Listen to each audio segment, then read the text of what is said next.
आज मैले मतदान गरेँ, मेरो पहिलो पटकको मतदान। मनमा उत्साह अनि दिमागमा थोरै बहुत दोधार किन भन्दा किनकि मैले भोट दिएपछि मलाई के हुन्छ, के मैले यति भोट दिएपछि मैले कसैलाई भन्छ नगरिकन मेरो क्यापेसिटीका बलबुत मैले जब पाउँछु कि फेरि उही कस्ता देशमा जन्मेछु, पढ्नसम्म घोडा धसेर पढ्यो अनि जब पाउने बेलामा जाबु 10-15 हजारको जब नपाएर फेरि रुन त पर्दैन। मेरो बाबाले रात दिन घोडा धसेर काम गर्दा पनि बाबाको जीवनमा कुनै परिवर्तन आएन। उही घाँस दाउरा माटो मलमै बित्यो जिन्दगी।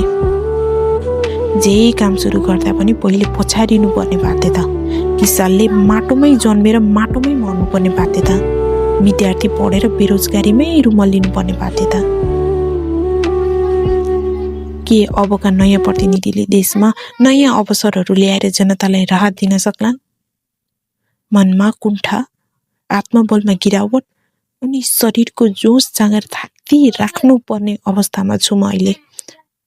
के भविष्यमा मेरो जीवनले नयाँ आकाशको रङ देख्न पाउला?